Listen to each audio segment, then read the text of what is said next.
Sabadiga tugure Dubi sena dubi abampi Walala nubra bore Begambe fonsa nubure Akki gadaan itti bara lakkaa'u akki argaa dhageetti jechuun gadaa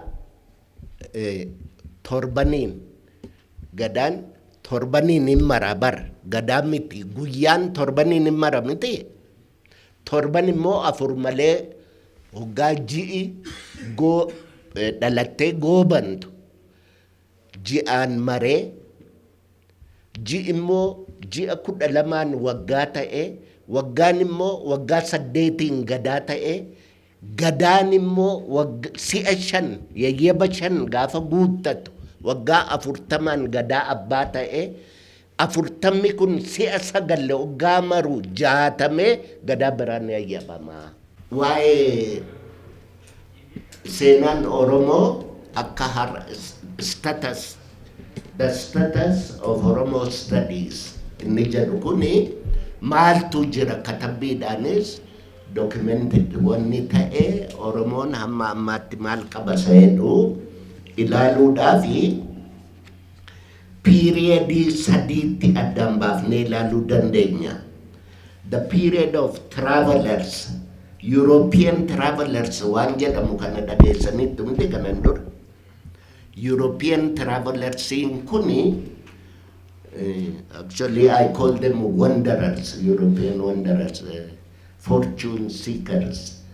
Warqeefaa ilkaarbaafa barbaadu dhawlee gadi jojjooru warri Europeans kunina baay'een isaanii warra waa barateeyyuu miti some of them are literally criminals. Isaanittaan immoo kan dhufe warra missionaries. Na missionary kana warra missionaries kana booddeedha kan modernity modern immoo kan dhufan. So the three periods are periods of the travelers, periods of the missionaries, and periods of modernity jenne. Warri travelers waan Oromoo maal jedhan, warri missionaries waan Oromoo maal jedhan, warri moderniin kun immoo waan Oromoo maal kataban maal jedhanii seenuudha. Warri travelers kan Alexandriaadhaa dhufan, kan Faransaayidhaa, kan Ingiliziidhaa lafa isaan dhufan hin beeknu durii kana deemtuudha baay'een isaanii. So achi keessaa eenyuunni Abbaa Baahiree jedhan tokko dhageessaniitu. Abbaa Baahireen kun Itoophiyaawidha. Wushaat pruuvii godhaaka Itoophiyaawii ta'uusaa. Abbaa Baahireen tokkoffaa abbaa isaan beeknu maqaa abbaa isaatiin nutti himan. Lammaffaa politicized ta'eera. ሁንዱም በቃ በአስራ ስድስተኛው ክፍለ ዘመን ኦሮሞን 16ኛው ክፍለ ዘመን ዱፌ ጀቹዳፍ ጀዳኒቲ ማስረጃን ሳኒሞ አባባሬን ኤኞ ከተዩም በኖ አባንሳዩም በከሙ. The truth is Oromoon amma century gadaashanani maal jedhee waama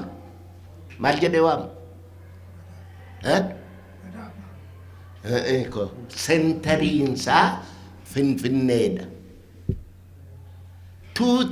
Before 2000 Finfinnee irra jira. Shanan Gaayoo jedha. Maqaansaa Shanan Gaayooti. Hubadhaa sagalee kana Shanan Gaayoo. Agaawu maal jedha assemblyidhaan agaawu maal jedha?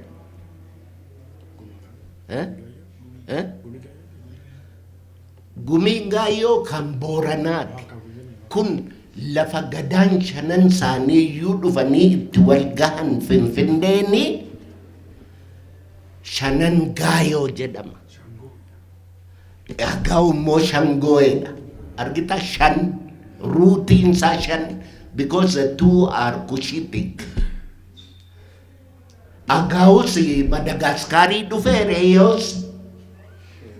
You know, jarri kuni akka biyyi ijaaramu warra barbaadu miti. Biyyi sobarratti hin ijaaramu. Sobi negatiiviidha. Sobi hin diiga malee biyya hin ijaaru.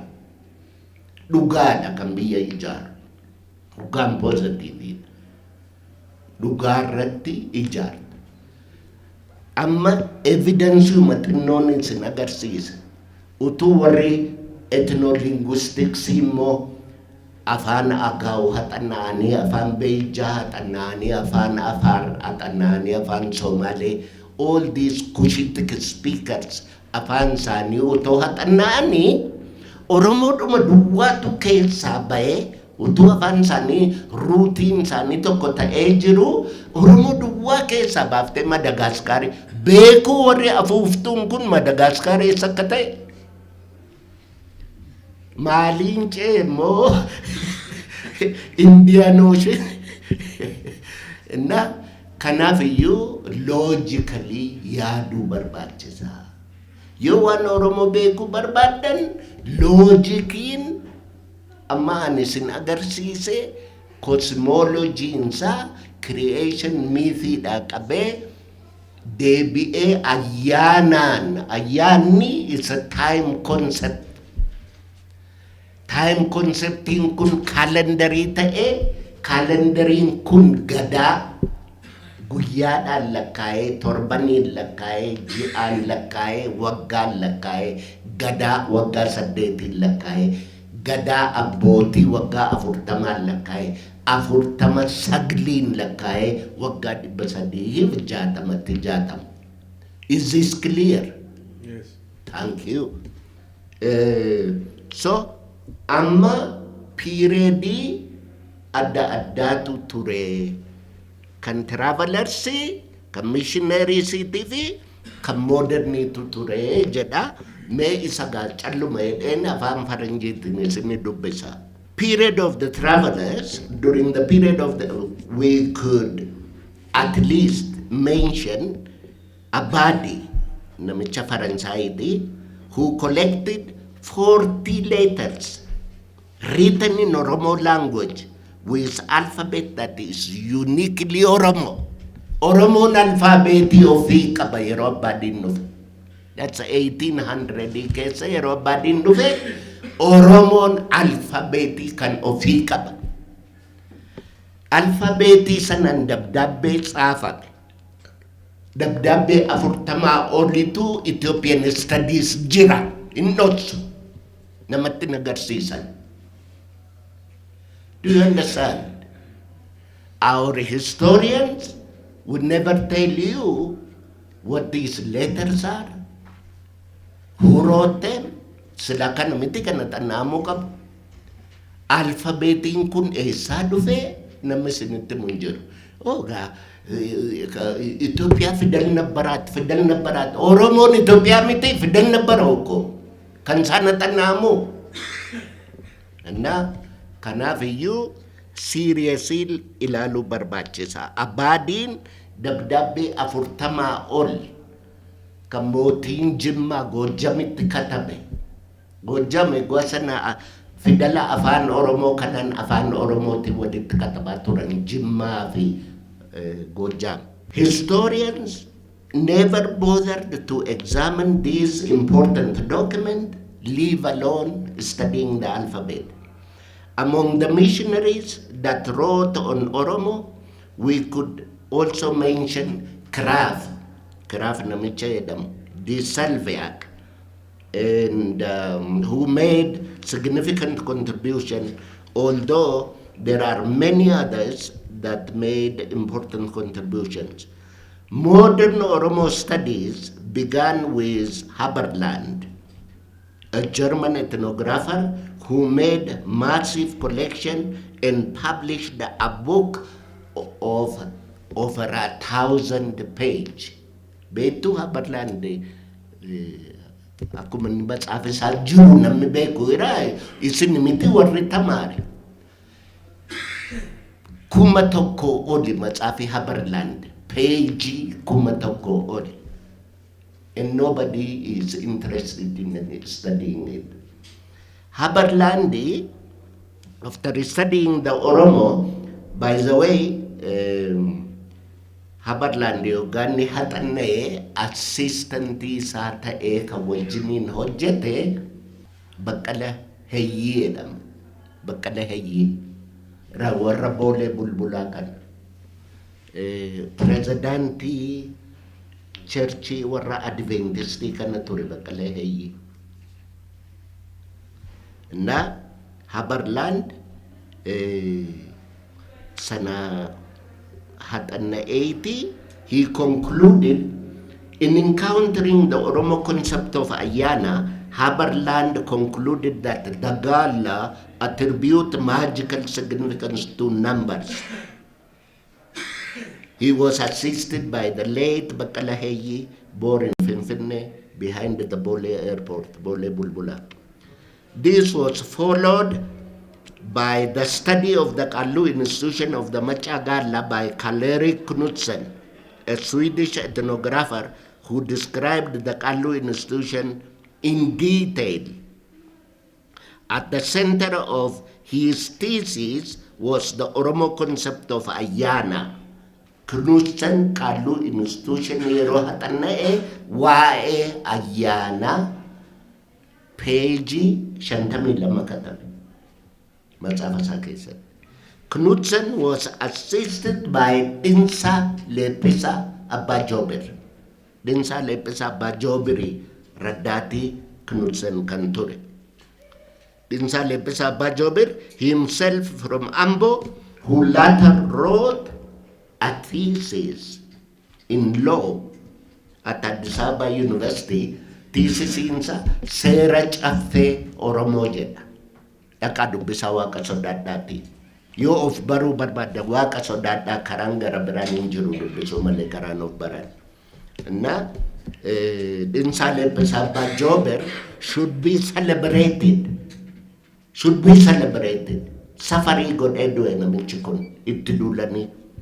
Na the second group of modern ethnographers that carried out their research in 1950s and 1960s were P.T.W. Baxter, who carried out his ethnographic study in 1954 in North Kenya among the Waso Borana. Asmarom Legasa studied the Borana in southern Ethiopia in the 1960s and documented detailed ethnographic data. Both Baxter and Asmarom's study focused on the Gadaa. Yet the key to understanding Oromo culture and history remained the magic that Oromo attribute to numbers. This magic is the Oromo concept of Ayyaana. Although there has never been an independent study of this concept, between the year 1844 and 1991, 42 different writers have mentioned the term Ayyaana in their works. The review and critical analysis of these authors, 42 authors, is to be found in my predoctoral dissertation of 1991, University of London, SOAS.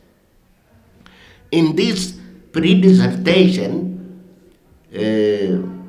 42 different authors gave 11 different meanings to the concept, to the word Ayyaana.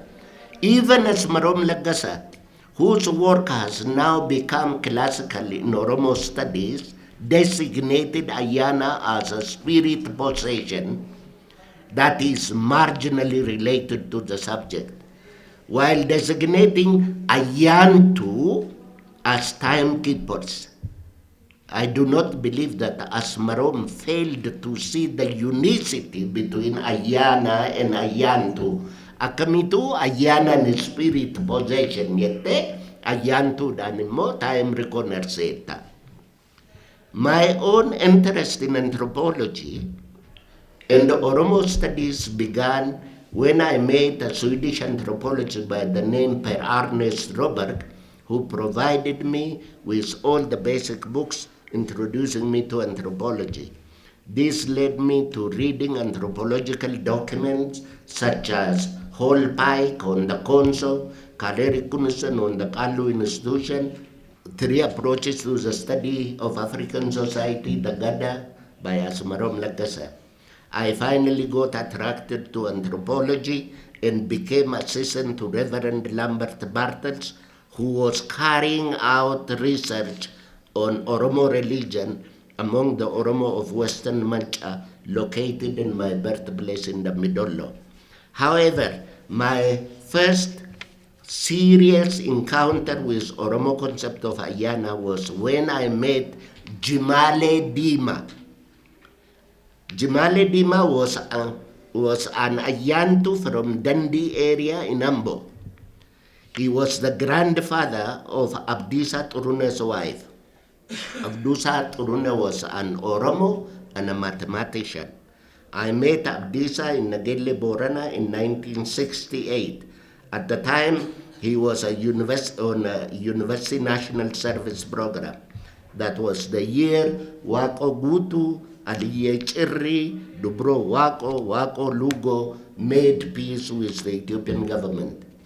Abdisa Turune and Sari Jarso interviewed Wako Gutu and his company for over 2 months, and I was assigned to taking notes. As far as my memory goes, it was Abdisa and Sari Jarso that coined the abbreviation OLF. Abdisa and Sari Jarso to makaka coin in 1968. We're talking of European calendar, 1968. Isantu koinigod mali virus. ELF was the Eritrean Liberation Front. So kan Kenya mo wako gutu fa jani. OLF jatamu kaba jani. That later got popularized in around the Siddiskilo at the Sahaba University. As far as my memory goes, it was Abdisa Turune and Sari Jarso that coined the abbreviation OLF, Oromo Liberation Front. I went to this length regarding Abdisa because he is an important link in the study of the Oromo concept of Ayyaana. Over 20 hours of recording was conducted with Jimale Dima regarding this subject, Ayyaana. This was done at Abdisa Turune's residence in the presence of his family. Later, I traveled to Dundee and stayed with Jimale Dima for over a month.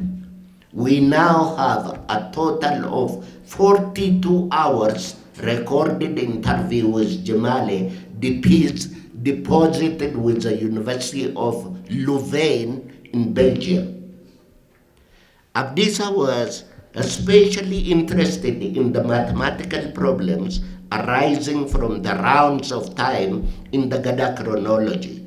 By combining Jimale's explanation of Ayyaana as a day, a week, a month, 4 seasons of a year, 8 years Gadaa, 40 years generation rounds, and the 9 times return of these 40 years, ending with the Gadaa cycle in 360 years that the Borana called Jatam, according to Abdisa, could be broken down into relations to find its numerical underpinnings. It's mathematical. Abdisa explained the property of the number 9 in relation to the rounds of time and movement of the heavenly bodies to examine the Oromo view of Sagli. Sagli is what Haberland designated as magical. Abdisa also concluded that the number 9 is itself and becomes something else in the rounds of time called Sagli. Abdisa is a great Oromo. By the way, Abdisan Yogani Waga Jaha Manasani irratti gubani nafxanyaan mana irratti gubee obboleettiin quxisuun xinnoon she was totally consumed in the fire. Abdiisaa survived. Nannasaa yoo argitan asii qabee hamma miilla isaatiitti qoqoncoorrataadha kan abiddi gube sun. Naachii baheetii dhufee Finfinnee Yuunivarsiitii maatimaatiksii baratee Tafarii Mokonninii barsiisaa ture du'e. Now let's talk about the number 9. Oromoon ijoollee tapha tapsiisa miti. Tapha xiyyee jedhanii ijoollee taphachiisan beektu. Amma kun Amaariyaatti jijjiiranii quntixxee tokko hin beektanii. Xiyya boombii galchaa loonii becee jedhanii ijoollee kofalchiisu. Qaldii fakkaata ijoollee xixinnoon yeroo kana taphattu. Garuu xiyya boombii galcha loonii salgaffaa irratti maal ta'a becee ta'a. Tapha takkooyyee lamarraan kulaalee jedhanoo beektu namni beeku harka baase. Okay. Mee lakkaawa takkooyyee lamarraan kulaalee kulaakul kundaabboo injirree seera waaqa kana kaas sagalfaarra ga'e kana kaas. This is called socialization. Akkatti Oromoon ijoollee waan gara biratoon naqe jechuudha. Na kun hundumtuu tapha moo jira tapha ona sarabuunaa jedhu amma piikcharii isaa sinin agarsiisa. Anaaf abbaa Lambertootu waxanna'e. Boorana keessa ona sarabuunaa kana warrumti Booranayyuu irraanfataniiru amma. Ona sarabuunaa is a very complex mathematical game. Very complex mathematical game. By the way, ona jechuun afaan Oromootti maal jechuun once settled and abandoned. Garuu ona abaluuti jetta. Ona abaluuti. Abbaa qaba beek. Onni sun abbaa qaba. Amma irra hin jiran jechuudha malee onni abbaa qaba. Onni by the way afaan Tigireetti ona jedhama. Afaan Tigireettis ona jechuudha. Onni onuma. Innaa akka isaan duraan agaa'u turan kan isin agarsiisu linguistic studies utoo godhamee ona kan macaafa kana keessa jira. No, we have mentioned it. Waa'ee onaa kana. Onni immoo deebi'ee zero jechuun. You see, sagal inni jennu kuni sagal duwwaa miti. Sagal is more than the number 9. Sagli yoggaa jedhu literally zero jechuudha. Zero conceptii Arabatu inventii godheedho. No, Arab inventing gone. We invented it. It's as ancient, lefty Horn of Africa jettan kuni. You have Mediterranean civilization in the north. You have the Ganges civilization in India in the south east. You have the Middle Eastern civilization. Kana gidduudha jira, and then you have the Sudanic civilization. Horn of African kana gidduu jira. Yoo dhuguma civilization in naannoo kana jiraate akkamitti Oromoo warra Cushitic people that reside in the Horn of Africa affecting gone jedhamee yaadamuu danda'a. Noise kennineerra isaan irraas fudhanneerra. So it's a two-way traffic. So waan baay'eeni waa'ee onaa dubbanneerra. Saddeeqa beektu namni saddeeqa taphatee beeku jira. Saddeeqis ona qabdi beektu miti. Ona create goota as you go round. Na saddeeqa sun sagal irratti based ta'a ammas. Yoggaa geessitti gaafa qaalluun fuudhu. Gaafa geessitti fuudhuu dhaqan. geessittiin gaangoo yaabbatte.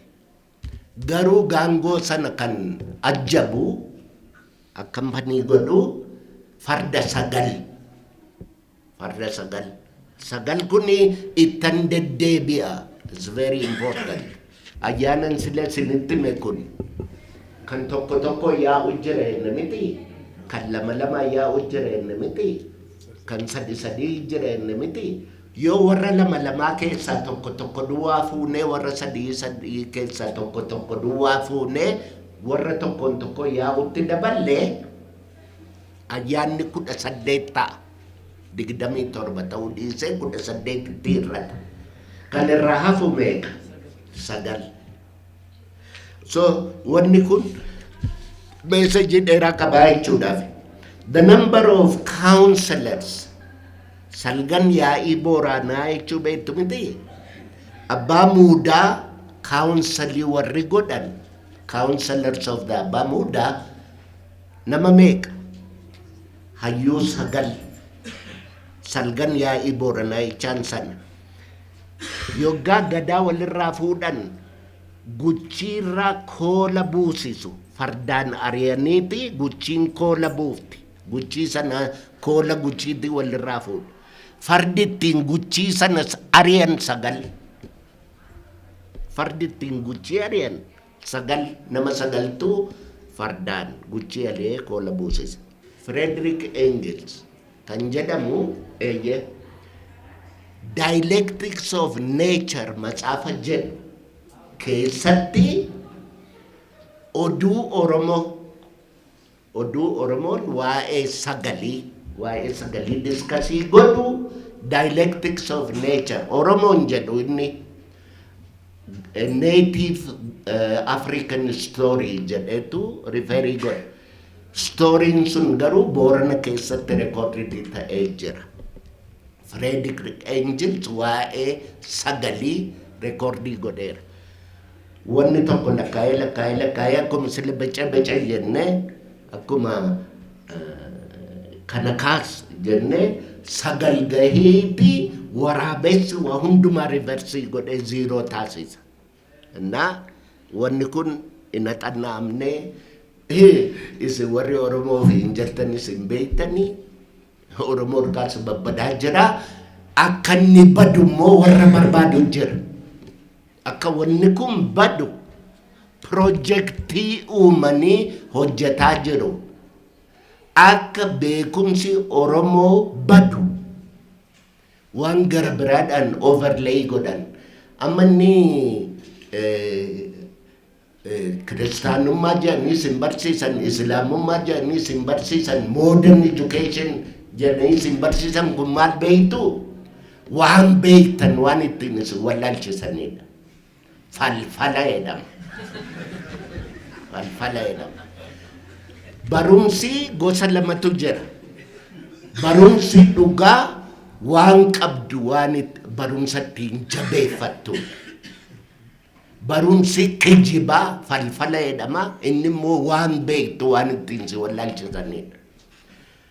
Amma Oromoon eeggaa wal abaaru waan beektu wallaali waliin jedhamiti abaarsa hamaadha wanni sun beeka. Waan beektu wallaali jechaan lafa abbaa keetii mana abbaa keetii wallaali jechuudha bara. Waaqayyo abaarsa kana namarraa qaba.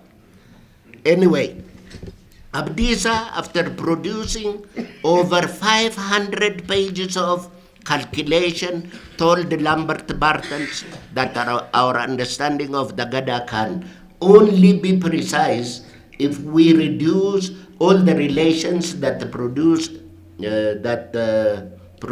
the Gadaa to its numerical representations, combinations, recombinations at the different levels. These are Abdiisa's statement to Lambert Bartels. He agreed with Haberland that there is something magical about the whole system and particularly the number 9. In my view, what we call the Gadaa today is a very small part, a fragment of the institutional memory of a destroyed nation.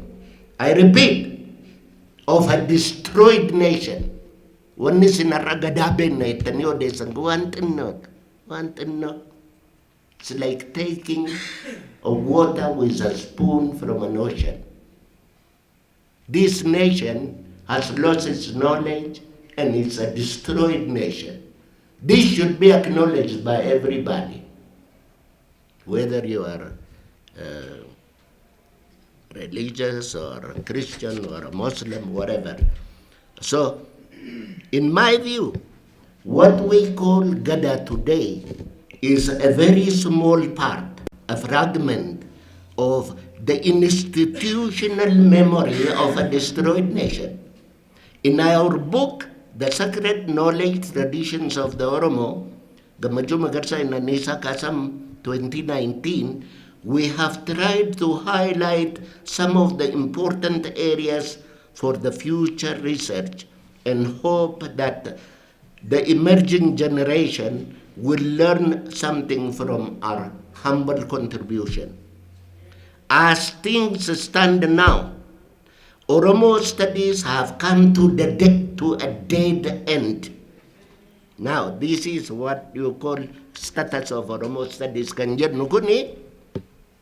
Oromoo studies have come to a dead end.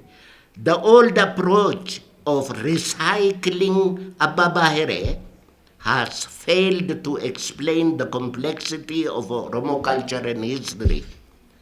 The few new approaches emerging with new evidences are ignored, like we are ignored, like this book is ignored.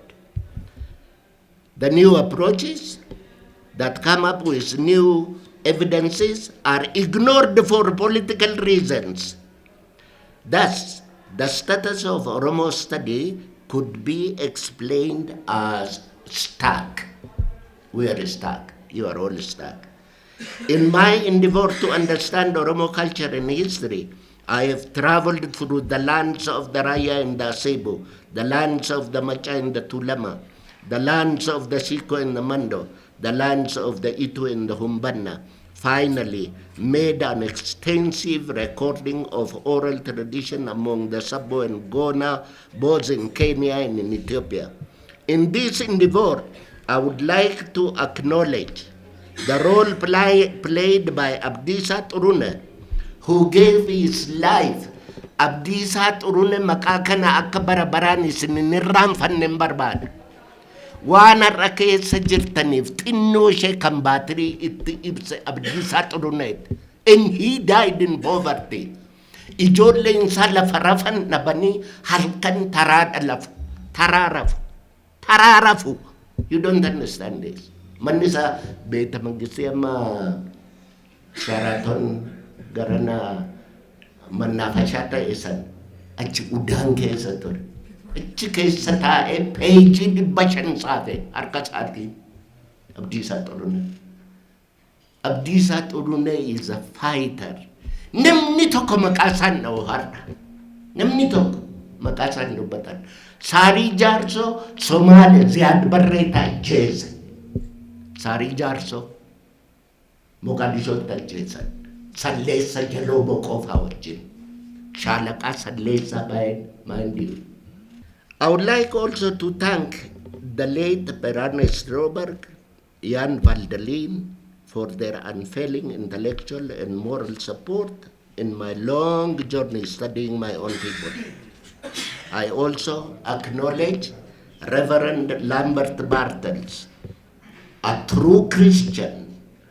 Oromoo religion jedhee kan xaafe Lambert Bartels argitaniitu macaafa san. Oromoo religion macaafa jedhu Lambert Bartels xaafe argitaniitu. Eeyyee. Nama meeqatu dubbise mee harka kaasaa? Nama gadheeyyo lakkiyoo maan jedhu. Namni sadii dubbisuu waan guddaadha. Lambert Bartels was a true Christian who loved the Oromo nation and wanted to be buried in Oromia, a wish denied to him. Asii bubbutanii fuudhaniiti Hoollanditti galchan. asitti awwaalamuu barbaade. He told me katabbiin aanu jira. So I acknowledge Abdullahi Jirma, his sister Kabbalee Jirma, Baatii Ramato, Dabbasaa Guyyoo, Bulee Guyyoo, Adii Diidaa of Ollaa Bagobba in Marsabit, Sora Agole, Muhammad Galgalo, Alakee Tanchune, and Bonaya Adi Godana. These are all my friends. They sustained me and they helped me. And in short, this is what the status, where the status of Oromo studies is.